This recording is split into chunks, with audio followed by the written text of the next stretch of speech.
আসসালামু আলাইকুম গাইজ, আপনাদেরকে অনেক অনেক শুভেচ্ছা ও ভালোবাসা জানিয়ে আজকে আমার মটন রোগন জোশ রেসিপিতে সবাইকে স্বাগত জানাচ্ছি। আশা করছি ভিডিওটা সবারই ভালো লাগবে। ভিডিওটা স্কিপ না করে পুরো ভিডিওটা দেখে নেবেন। যারা এখন আমার চ্যানেলটাকে সাবস্ক্রাইব করেননি, প্লিজ আমার চ্যানেলটাকে সাবস্ক্রাইব করে পাশে থাকা বেল বাটনটা অন করে রাখবেন। আমি নতুন ভিডিও আপলোড করলে সবার আগে পৌঁছে যাবে। লাইক করতে ভুলবেন না, কমেন্টে জানাবেন কেমন লাগলো, বেশি বেশি করে শেয়ার করবেন। যারা আমার চ্যানেলকে সাবস্ক্রাইব করে পাশে আছেন সবাইকে অসংখ্য ধন্যবাদ। দেখতে পাচ্ছেন কী রকম লোভনীয়, কত সুন্দর আমার মটন রোগন জুস রেসিপিটা হয়েছে। এটা গরম গরম ভাতের সাথে, পোলাওর সাথে এটা তো দারুণ লাগবে, দারুণ লাগবে। আপনারা খেয়ে ট্রাই করে দেখবেন। চলুন এবার মূল কাজে যাওয়া যাক। এখানে সর্বপ্রথমে আমি মটন নিয়েছি 500 গ্রাম।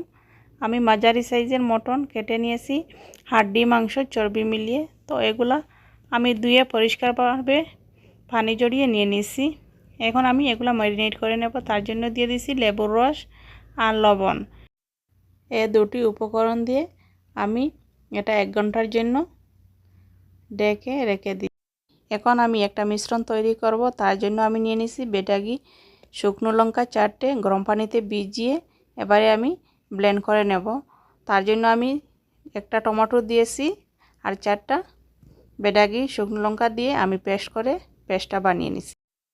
তো এই পেস্টটা মটন রোগন জুসের আসল উপকরণ। আপনারা এটা ঘরে এরকম ঘরোয়াভাবে বানিয়ে নেবেন।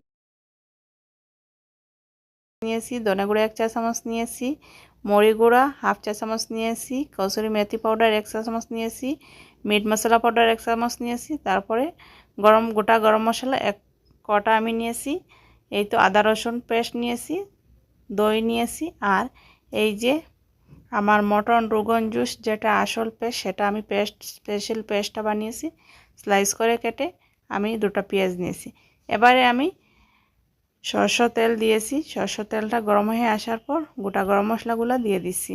এখানে সরষের তেল দিয়ে রান্নাটা করবেন অবশ্যই, খুবই টেস্টি, খুবই মজাদার, খুবই সুন্দর কালার আসবে।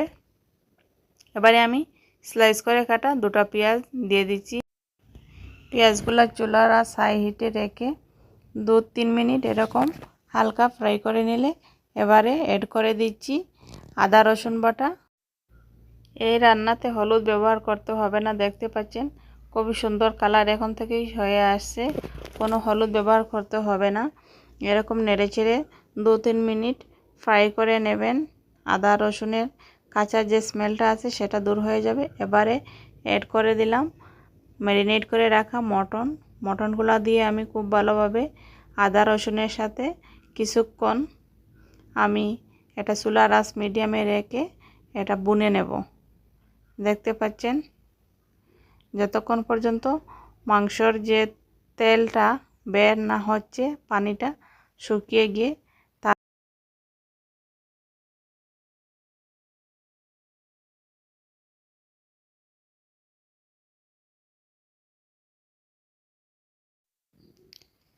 এইরকমভাবে আপনারা বানিয়ে ট্রাই করে দেখবেন। আশা করছি আপনাদের ভালো লাগবে। খুবই মজাদার, খুবই সুন্দর, ঝটপট, কম উপকরণে এত সুন্দর মটন রোগন জুস রেসিপিটা বাড়িতে তৈরি করা যায়। তো এখন আমি অ্যাড করে দিচ্ছি স্বাদ মতো কিছু লবণ। স্বাদ মতো লবণ দিয়ে লবণটা আমি খুব ভালোভাবে নেড়েচেড়ে মিশিয়ে নিচ্ছি। চুলার আঁচ মিডিয়ামে রেখে এরকম বুনেই নেবেন, তাহলে খুব সুন্দর কালার, খুব সুন্দর, খুব মজাদার হবে। এবারে আমি স্পেশাল রোগন পেস্ট যেটা বানিয়েছিলাম সেটা আমি দিয়ে দিলাম। দিয়ে এটা আমি খুব ভালোভাবে নেড়েচেড়ে মিশিয়ে নিচ্ছি। চুলার আঁচ মিডিয়ামে রাখবেন অবশ্যই। এটা তলায় যেহেতু না লাগে, না পড়ে, এরকম নেড়েচেড়ে খুব ভালোভাবে মিশিয়ে নেবেন। এরকম করে নেড়েচেড়ে 10-15 মিনিট নিলে তারপরে দেখবেন খুব সুন্দর একটা কালার আসছে। আপনারা এটা দেখতেই পাবেন। দেখেন তো এখন আমার মাংসের কালারটা কীরকম, কিন্তু কিছুক্ষণ পর দেখবেন এরকম নেড়েচেড়ে মিশিয়ে নেওয়ার পর কিছুক্ষণ কুক করার পর কালারটা কতটুকু হয়ে আসে আপনারা দেখতে থাকবেন। এখন কিছুক্ষণের জন্য আমি ঢেকে দিচ্ছি, চুলার আঁচ লোতে রেখে এটা আমি ঢেকে দিচ্ছি। তো কিছুক্ষণ পর আমি আবার ফিরে আসলাম 5-7 মিনিট পর। দেখেন তো কালারটা ধীরে ধীরে কতটুকু সুন্দর হয়ে আসছে। এখনও পানি অ্যাড করা যাবে না, এরকম মশলাটা কষিয়ে নেবেন মাংসে। আর মশলা খুব ভালোভাবে চুলার আঁচ মিডিয়ামে রেখে কষে নেবেন। এবারে আমি অ্যাড করে দিচ্ছি দই। 2 টেবিল চামচ দই দিয়ে আমি খুব ভালোভাবে নেড়েচেড়ে মিশিয়ে নিচ্ছি।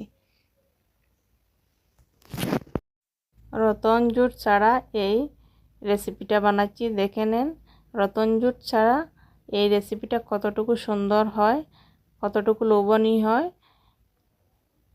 যাদের কাছে থাকবে না তো তারা মটন রোগন জুস বানিয়ে কি খাবেন না? না, একদমই হবে না। তো এই রকমভাবে পেস্টটা বানিয়ে নেবেন আপনারা, অবশ্যই বানিয়ে নিয়ে এরকমভাবে রান্না করবেন। দেখতে পাচ্ছেন কালারটা কত সুন্দর হয়ে আসছে। এখানে কোনো রতন জুট ব্যবহার করতে হবে না, লাগবে না, খুবই সুন্দর কালার আসবে, খুবই লোভনীয়, খুবই মজাদার এই মটন রোগন জুস রেসিপিটা। এরকমভাবে আপনারা বানিয়ে চেষ্টা করে খেয়ে আমাকে জানাবেন। এভাবে আমি এখন দিয়ে দিলাম কিছুটা পানি। এখানে অবশ্যই গরম পানি ব্যবহার করবেন, এখানে ঠান্ডা পানি ব্যবহার করা যাবে না, গরম পানিটা ব্যবহার করবেন। পানিটা দিয়ে আমি নেড়েচেড়ে মিশিয়ে নিয়ে এটা 1 ঘন্টার জন্য কুক করতে দেব। আমার মাংসটা পুরো কুক হবে এখন। আমি পানি দিয়ে আমি 1 ঘন্টার জন্য ঢেকে দিচ্ছি। মাঝে মাঝে আমি নেড়েচেড়ে এটা কুক করে নেব। দেখতে পাচ্ছেন আমার মাংসটা রান্নাই হচ্ছে। 1 ঘন্টা পর আমি ফিরে আসছি। দেখেন তো মটন রোগন জুস আমার রেসিপিটা কীরকম হলো, রোগনটা কীরকম হলো আপনারা দেখেন। আপনারা অবশ্যই এরকমভাবে বানিয়ে ট্রাই করে দেখবেন মটন রোগন জুস রেসিপিটা কেমন হয় আপনাদের। এরকমভাবে বানিয়ে খেয়ে আপনারা বলবেন, আমার কমেন্টে জানাবেন কেমন লাগলো আপনাদের এই ভিডিওটা। আমি আপনাদের কমেন্টের অপেক্ষায় থাকব। ফাইনালি আমার মটন রোগন জুস হয়েই গেল। এবারে আমি কিছুটা বাকি আছে, তার জন্য আমি দিয়ে দিছি এখানে কাসুরি মেথি পাউডার, মুড়ি পাউডার আর মিট মশলা পাউডার। এই 3টে উপকরণ দিয়ে আমি খুব ভালোভাবে নেড়েচেড়ে মিশিয়ে নিয়ে আরও 3 থেকে 4 মিনিট এটা কুক করে নেব। আর কিছু নয়, ফাইনালি আমার মটন রোগন জুস রেডি হয়ে গেল। এভাবে বানিয়ে আপনারা আপনাদের পরিবারের সবার মন জয় করে নিন। আপনারা দেখতেই পাচ্ছেন কত সুন্দরটা হলো, কত লোভনীয় হলো। এখন আমি লবণ আমার স্বাদ মতো সব কিছু টেস্ট করব, মাংসটা আমার পুরো হলো কি না কুক। দেখতে পাচ্ছেন আমার মাংসটা প্রপারলি কুক হয়ে গেল। ফাইনালি রেডি আমার মটন রোগন জুস রেসিপি। এখন আমার খাওয়ার পালা। আপনাদের যদি ভিডিওটা ভালো লাগে থাকে লাইক করতে ভুলবেন না, কমেন্টে জানাবেন কেমন লাগলো, বেশি বেশি করে শেয়ার করবেন। আবার দেখা হবে নতুন কোনো ভিডিওতে নতুন কোনো রেসিপি নিয়ে। ততক্ষণে সবাই ভালো থাকেন, সুস্থ থাকেন এই কামনা করি। আজকের মতো বিদায় নিলাম। বাই।